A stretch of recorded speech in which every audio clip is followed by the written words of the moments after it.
আসসালামু আলাইকুম। কি অবস্থা তোমাদের সবার? আশা করি সবাই ভালো আছো, আলহামদুলিল্লাহ। তো আজকে কথা বলবো তোমাদের রেজাল্ট। সবাই হয়তোবা অনেক এক্সপেকটেশন রাখছো তোমাদের রেজাল্ট নিয়ে। হয়তোবা অনেকে ভাবতেছো যে আমার রেজাল্ট হয়তোবা অনেক ভালো হবে। আবার হয়তোবা অনেকে ভাবতেছো আমি কি ভালো রেজাল্ট করব। সব হতাশা, সব আশা, যত যাই থাক না কেন, দিন শেষে তুমি তোমাকে নিজেকে জাজ করতে পারবা যে তুমি কতটুকু ভালো পরীক্ষা দিয়েছিলে এবং তোমার রেজাল্ট কতটুকু ভালো হয়েছে। তো যাই হোক, তোমাদের আগামীকাল রেজাল্ট প্রকাশিত হবে, অলরেডি জানা গেছে। তো আগামীকাল বৃহস্পতিবার সকাল 10টা 11টা 12টার মধ্যেই তোমরা তোমাদের রেজাল্টটা পেয়ে যাবে আশা করি। আগামীকাল তোমাদের যে রেজাল্ট প্রকাশিত হবে সেই রেজাল্ট পাওয়ার পর তোমরা কেউই কিন্তু মন খারাপ করবা না এবং নেগেটিভ ডিসিশন নিবা না। লাইফের এই মুহূর্তটা অনেক বেশি কমপ্লিকেটেড, বাট তারপরও তোমরা যারা পরীক্ষা দিয়েছো, আশা করছি তোমাদের রেজাল্ট সবারই ভালো হবে ইনশাআল্লাহ। তো তোমাদের রেজাল্ট তোমরা অলরেডি জানো যে আগামীকাল প্রকাশিত হবে। এবং এই যে রেজাল্টের পরে তোমাদের কিছু করণীয় থাকে, সেই করণীয়গুলো কি? ধরো তোমার রেজাল্ট অনেক বেশি ভালো হয়েছে, আলহামদুলিল্লাহ, ধরো। তো তুমি কি করবা? এবং ধরো অনেকের রেজাল্ট একটু আশানুরূপ হয় নাই, একটু খারাপ হয়ে গেছে, তারা কি করবা? তো সব মিলিয়ে আজকের এই গাইডলাইন ভিডিও। তো প্রথমেই বলি যে যাদের রেজাল্ট ভালো হয়েছে তারা প্রথমেই সিদ্ধান্ত নিবা যে ভালো কোন কলেজে তোমরা ভর্তি হইতে চাও এবং তোমাদের রেজাল্ট রিকোয়ারমেন্ট ঠিক আছে কিনা। যেই কলেজে তুমি ভর্তি হতে চাও সেখানকার রিকোয়ারমেন্ট কি, এই জিনিসগুলো নিয়ে একটু ঘাটাঘাটি করবা। এবং এই যে আগামী 1 মাসের মধ্যেই তোমাদের হয়তোবা কলেজের ভর্তি কার্যক্রম শুরু হয়ে যাবে। তো তোমরা চেষ্টা করবা যারা এখন এসএসসি পরীক্ষায় ভালো রেজাল্ট করেছো ভালো একটা কলেজে ভর্তি হওয়ার, কারণ তোমার একটা ভালো কলেজ তোমার কলেজ লাইফটাকে আরো বেশি সুন্দর করে দিবে। আর সেকেন্ড কথা হচ্ছে, যাদের রেজাল্ট আশানুরূপ হয় নাই, যারা একটু খারাপ করেছো, তাদের জন্য আমি বলবো যে তোমরা হতাশাগ্রস্ত হবা না। তোমাদের জন্য অনেক অনেক অনেক রাস্তা আছে। তোমরা চাইলে কিন্তু একটা ভালো কলেজে ভর্তি হয়ে তোমাদের যে সরকারি কলেজগুলো আছে সেখানে ভর্তি হইতে পারো এবং ভর্তি হয়ে তোমরা তোমাদের কলেজ লাইফটাকে আরো বেশি সুন্দর করতে পারো। এবং তোমাদের যে কলেজ লাইফের যে পড়াশোনা, সেটার উপর ডিপেন্ডস করবে তুমি ভার্সিটি লাইফে তুমি কি করবা। তুমি কলেজে যা পড়বা তোমার ভার্সিটিতে সেই পড়াগুলোই কাজে লাগবে। এই যে তুমি ক্লাস 9 10-এ যে পড়াশোনা করছো 2টা বছর, ক্লাস 9 এবং 10, এই যে 2টা বছর তুমি পড়াশোনা করছো, এই 2টা বছর তুমি কেন পড়াশোনা করছো? এই 2টা বছর তুমি পড়াশোনা করছো একটা ভালো কলেজে ভর্তি হওয়ার জন্য। কি কলেজ? একটা ভালো কলেজ। একটা ভালো কলেজে ভর্তি হওয়ার জন্য তুমি এই 2টা বছর পড়াশোনা করছো। এখন তোমার যে রেজাল্টটা আসবে, ধরো জিপিএ 5 অথবা 4 পয়েন্ট সামথিং, এরকম একটা রেজাল্ট আসলো। তো তোমার কাজটা কি হবে? নিশ্চয় একটা ভালো কলেজে ভর্তি হওয়া, এটাই তোমার কাজ হবে। প্রথম কাজই হবে তোমার খুঁজে বের করা তোমার জন্য কোন কলেজটা বেটার। এবং একটা ভালো কলেজ পাইলে তুমি তোমার পড়াশোনাটাও হবে সেই লেভেলের। এবং তোমার এই কলেজ লাইফটা মাত্র তুমি সময় পাবা হয়তো বা 15 থেকে 20 মাস। আমাদের সময় আমরা প্রায় 16 মাসের মতো পাইছি, অর্থাৎ প্রতিটা ইয়ার 8 মাস করে। তাহলে তোমরা পাবা 15 থেকে 20 মাস ধরে নাও। এই যে 15 থেকে 20 মাস কলেজ লাইফটা পাবা, এই কলেজ লাইফটাই তোমার জীবনের সবচাইতে মুখ্যম একটা সময়। তাহলে তুমি এখন এই যে 15 20 মাস যে পড়াশোনা করবা, এই 15 20 মাস পরে তোমার কি? ভর্তি পরীক্ষা। ইন্টারের রেজাল্ট বের হওয়ার পর তোমার কি শুরু হবে? ভর্তি পরীক্ষা শুরু হবে। ইন্টারের রেজাল্ট বের হওয়ার পর ভর্তি পরীক্ষা শুরু হবে। এবং এই যে ভর্তি পরীক্ষা, এখানে তোমার এই এসএসসি এবং এইচএসসি, এই দুইটার রেজাল্টটা লাগে। তাহলে এখন এই রেজাল্টটা যদি এরকম হয়, ধরো তোমার এসএসসি তে এখন তুমি পাচ্ছ 4 পয়েন্ট সামথিং, এবং এইচএসসি তে যদি তুমি সেই সাবজেক্ট নিয়ে, অর্থাৎ সায়েন্স নিয়ে যদি পড়ো বা কমার্স নিয়ে পড়ো বা আর্টস যেটাতেই পড়ো, তোমার যদি এইচএসসি তে 5 আউট অফ 5ই পাও, তাহলে তোমার কত আসবে? 9। জিপিএ কত আসবে? জিপিএ 9 আসবে। এই 9 দিয়ে তুমি বাংলাদেশের যত ভার্সিটি আছে সবগুলোতে এডমিশন দিতে পারবে। তাহলে তুমি যদি এরকমও পাও, এসএসসি তে ধরো 4 পাইছো, বা এইচএসসি তে পাইছো তুমি কত? 4। দুইটা মিলে হচ্ছে 8। এই 8-এও কিন্তু অনেক অনেক ভার্সিটি আছে পাবলিক, যেগুলোতে তুমি পরীক্ষা দিতে পারবা। আর গ্রুপ চেঞ্জ করলে তো তোমার আরো ইজি। ধরো 7 লাগে বা 7.5 লাগে, এরকম জিপিএ লাগে। তাহলে তোমার যে এসএসসি এবং এইচএসসির যে রেজাল্ট, এটা কি কাজে লাগে? একটা ভার্সিটিতে ভর্তি হওয়ার জন্য, একটা ভার্সিটি কনফার্ম করার জন্য এই রেজাল্টটা লাগে। তুমি অলরেডি বুঝতেছো যে এসএসসি রেজাল্টটা তোমার কলেজে ভর্তির জন্য লাগতেছে এবং এসএসসি এইচএসসি মিলায় তোমার লাগতেছে ভার্সিটির ভর্তি পরীক্ষা। তার মানে এই রেজাল্ট দুইটা মোটামুটি ভালো ইম্পর্টেন্ট।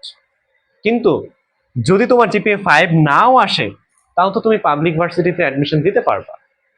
তাহলে কেন হতাশাগ্রস্ত হবা যে জিপিএ 5 পাই নাই, গোল্ডেন পাই নাই?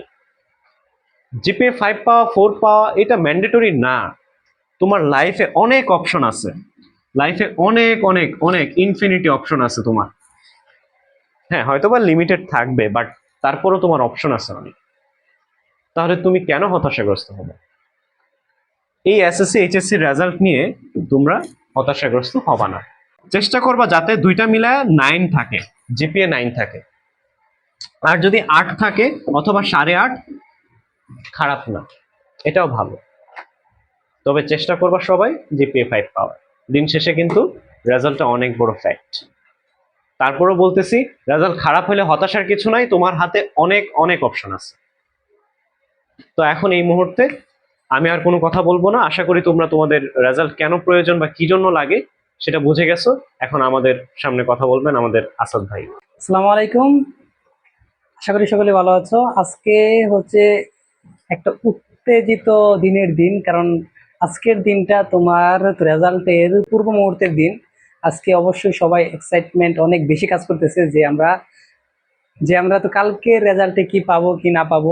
আসলে রেজাল্টটা যদি তুমি একটু ডিপলি তো চিন্তা করো, আসলে এটা কিন্তু তোমার তো জীবনের কিছু না।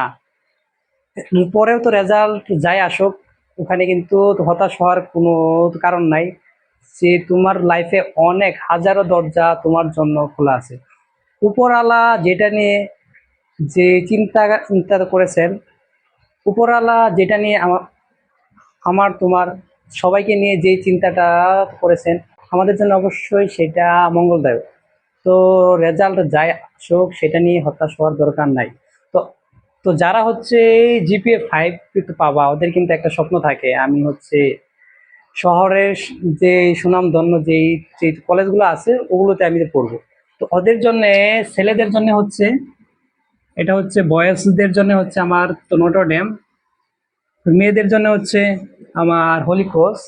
আর যারা একটু আনন্দময় প্রিয় বা অনেক কিছু পছন্দ করো, ওদের জন্য হচ্ছে এই যে সেন্ট জোসেফ। এখানে গার্ল অ্যান্ড বয় উভয় পড়াশোনা করে। তো এখানে এখানে তোমার পড়ার জন্য যেটা লাগবে, যে ফার্স্ট অফ অল হচ্ছে এখানে এক্সাম দেওয়া লাগবে। এক্সাম দেওয়ার আগেও যেটা প্রয়োজন, যে সেটা হচ্ছে আমার জিপিএ 5। তো তো তোমার আগে হচ্ছে, সবার আগে হচ্ছে জিপিএ 5 তো পাওয়া লাগবে। নেক্সট যেটা সেটা হচ্ছে এক্সাম দেওয়া লাগবে। এক্সাম দিয়ে কিন্তু 3টা কলেজে যেই চান্স পাওয়া লাগে। এখন এক্সামের ক্ষেত্রে যদি বলি, তো নটর ডেম আমিও এক্সাম দিছিলাম, উপরওয়ালা আমার কপালে রাখে নাই, তাই আমি পাই নাই। এখানে হচ্ছে, এখানে কি কি প্রশ্ন করে, এখানে অবশ্যই কি পড়বা, যে আমি বলবো মূল বই।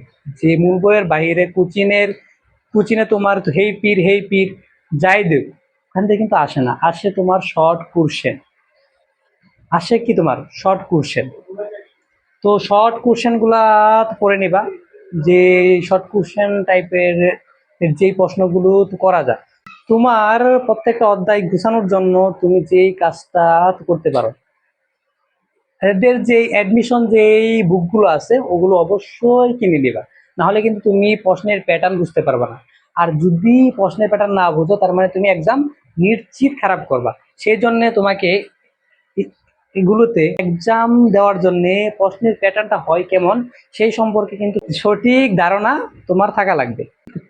তো আমি আমি যদি এগুলোতেই পড়াশোনা তো করি, যদি আমি এগুলোতেই পড়াশোনা করি, যে তার মানে আমার কি লাভ? এগুলোতে সুন্দর একটা পরিবেশ পাবা। সবার আগে যেটা জানা দরকার, একটা পরিবেশই তোমাকে ভালো মানুষ এবং ভালো ছাত্র হিসাবে গড়ে তুলতে পারে। এই জন্যই তোমাকে ভালো একটা পরিবেশ অবশ্যই দরকার। তো সেই জন্য হচ্ছে আমি এই 3টা কলেজকে তোমাদের জন্য অবশ্যই পছন্দ করে দিলাম। যদি যদি তোমরা এখনো সিদ্ধান্ত না নিয়ে থাকো, তো অবশ্যই সিদ্ধান্ত নিয়ে এগুলোতে অবশ্যই এক্সাম দিবা। তোমার চান্স হোক আর না হোক অবশ্যই এক্সাম দিবা। যদি এক্সাম দেও তুমি তো দেখবা প্রত্যেকটা বছরই নটরডেম হোলি ক্রসের প্রত্যেকটা ছেলে মেয়ে কোথাও না কোথাও না ভালো ভালো জায়গায় চান্স পাইতেছে। সেজন্য হইলেও সেই স্বপ্ন দেখার সুবার্থ হইলে তোমাকে অবশ্যই এগুলোতে এক্সাম দিবা। চান্স পাও না পাও এটা উপরওয়ালা খুব সুন্দর ভাবে লিখে রাখছে, তো এই জন্য হলেও এক্সাম দিবা। তো আশা করি আমরা এগুলো নিয়ে একটু একটু তো ধারণা তো দিতে পারছি। তো যারা এবার পরীক্ষা দিয়েছিলে তাদের রেজাল্ট আগামীকাল ইনশাল্লাহ প্রকাশিত হবে। তো কারো হতাশ হওয়ার কোনো কারণ নাই, আল্লাহর উপর ভরসা রাখো এবং বেশি বেশি করে নামাজ কালাম আদায় করো। দেখবা যে আল্লাহ তাআলা ভালো একটা সিদ্ধান্ত তোমার জন্য রেখে দিয়েছেন, ভালো একটা রেজাল্ট ইনশাল্লাহ তুমি পাবা। আর যা যা বললো আমাদের আসাদ ভাই, কলেজের যে ভর্তি, একটা ভালো কলেজ, একটা ভালো পরিবেশ, তো সব মিলে ভালো একটা পরিবেশের জন্য কিন্তু তোমরা চেষ্টা করবা। এমন না যে যেই কলেজ যে স্কুলে পড়ছো সেই স্কুলেই বা সেই কলেজেই পড়ে থাকবা। এটা যদি ভালো হয় তোমার জন্য তা তুমি পড়বা, কিন্তু আমার সাজেশন থাকবে একটা ভালো পরিবেশ তোমার জন্য দরকার। একটা ভালো কলেজে পড়লে তুমি একটা ভালো পরিবেশ পাবা এবং ভালো ফ্রেন্ড সার্কেল পাবা এবং সব মিলিয়ে পড়াশোনার লেভেলটাও থাকবে অনেক বেশি হাই। সুতরাং বিচক্ষণ ভাবে চিন্তা ভাবনা করবা। আর রেজাল্ট যাদের খারাপ হয়েছে মন খারাপ করার কিচ্ছু নাই, তোমাদের জন্য অনেক অপশনস আছে। সো আমি বলবো ভালো করে সিদ্ধান্ত নিবা রেজাল্টের পর, কোন কলেজে পড়বা সবকিছু নিয়ে অ্যানালিসিস করবা, এরপর একটা ভালো কলেজে ভর্তি হয়ে যাবা। এরপর কলেজে পড়াশোনা করে তারপর ভার্সিটি আছে, অনেক লাইফ অনেক বাকি আছে। সো সে পর্যন্ত ভালো থাকো, সুস্থ থাকো, আল্লাহ হাফিজ।